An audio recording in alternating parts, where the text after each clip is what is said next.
क्या तुम जानते हो कि इस दुनिया में सिर्फ दो तरह के लोग होते हैं, वो जो कंट्रोल करते हैं और वो जो कंट्रोल्ड होते हैं। जो लोग माहौल को अपने हिसाब से बदल सकते हैं वही असली शक्ति रखते हैं। जब तुम खुद को समझने लगते हो, अपनी साइकोलॉजी पर काम करते हो और दूसरों को अपनी मर्जी से चलाने की ताकत पाते हो, तो ये सब कुछ नेचुरल और सही लगता है। ये कोई गलत तरीका नहीं है, बल्कि ये दुनिया का सबसे पुराना और सबसे इंटेलिजेंट गेम है। इलॉन मस्क और स्टीव जॉब्स ने इसी गेम को बहुत अच्छे से खेला। जॉब्स के लिए यह माहौल को पूरी तरह से अपने तरीके से शेप करने के बारे में था। एप्पल की सक्सेस सिर्फ उनकी इन्वेंशंस पर नहीं, बल्कि उनकी एबिलिटी टू मैनिपुलेट परसेप्शन और create an environment of desire and exclusivity पर थी। इलॉन मस्क ने भी स्पेसएक्स और टेस्ला को कुछ इसी तरीके से चलाया। उनका विजन और कंट्रोल ओवर द नैरेटिव ने उन कंपनियों को इंडस्ट्री लीडर्स बना दी। मस्क को समझने में कोई गलती नहीं है। उसने खुद को एक मास्टर मैनिपुलेटर की तरह पोजीशन किया है, जिससे लोग उसे विजनरी मानते हैं। Master the game, control your environment, don't let it control you. 1. Read people like a book. Jordan Bellfort का कैरेक्टर इस पर परफेक्ट एग्जाम्पल है। वह ह्यूमन साइकोलॉजी को समझता था। उसे ये समझ में आता था कि लोगों को किस चीज की चाहत और डर है। उसकी सेल्स टेक्निक्स और मैनिपुलेशन ने उसे करोड़पति बना दिया। वह सिर्फ अच्छे प्रोडक्ट्स नहीं बेचता था, बल्कि वह इमोशंस और फियर्स बेचता था। इसी तरह की साइकोलॉजी से उसे लोग लॉयल और ओबीडियंट बने रहे। 2.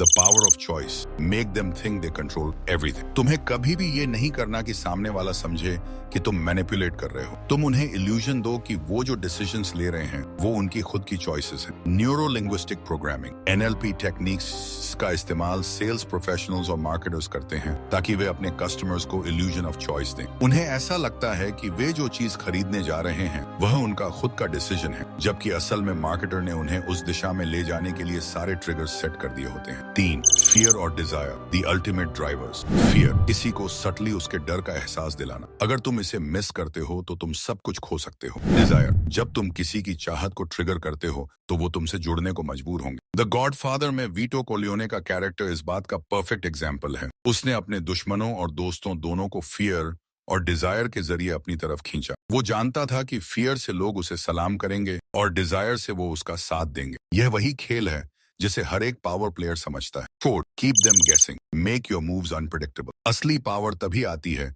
जब सामने वाला कभी ये न समझ पाए कि तुम्हारा अगला कदम क्या होगा। ड्वेन जॉनसन, जो एक रेसलर से एक्टर बने, उन्होंने अपने पब्लिक पर्सोना को हमेशा अनप्रेडिक्टेबल रखा। वो अपने फैंस को कभी फनी, कभी टफ, कभी मिस्टीरियस दिखाते थे, जिससे लोग हमेशा उनके साथ जुड़े रहते थे। इसी अनप्रेडिक्टेबिलिटी ने उन्हें हॉलीवुड का सबसे बड़े स्टार्स में से एक बना दिया। 5. Divide and conquer, create loyalty. तुम्हारे पास एक ऐसी टीम होनी चाहिए जो तुमसे पूरी तरह जुड़ी। लोगों को ऐसा महसूस कराओ कि तुम उनके बिना कुछ नहीं कर सकते, और फिर उनका लॉयल्टी बना लो। हिस्ट्री में कई बड़े लीडर्स ने डिवाइड एंड कॉन्कर स्ट्रेटजी का इस्तेमाल किया। जूलियस सीजर, नेपोलियन और इवन मॉडर्न पॉलिटिकल फिगर्स इस टैक्टिक का इस्तेमाल करते हैं ताकि वो अपने सामने वालों को कमजोर कर सकें और खुद को मजबूत बना सकें। 6. Control the narrative, you are the storyteller. तुम खुद को किस तरह दिखाते हो वो सबसे ज्यादा मायने रखता है। तुम जो चाहो वो बन सकते हो। मार्क जकरबर्ग ने फेसबुक को जिस तरीके से पोजीशन किया वो एक क्लासिक एग्जाम्पल है कि how controlling the narrative changes everything. Zuckerberg ने अपनी कहानी को इस तरीके से पेश किया कि वो सिर्फ एक कॉलेज ड्रॉप आउट से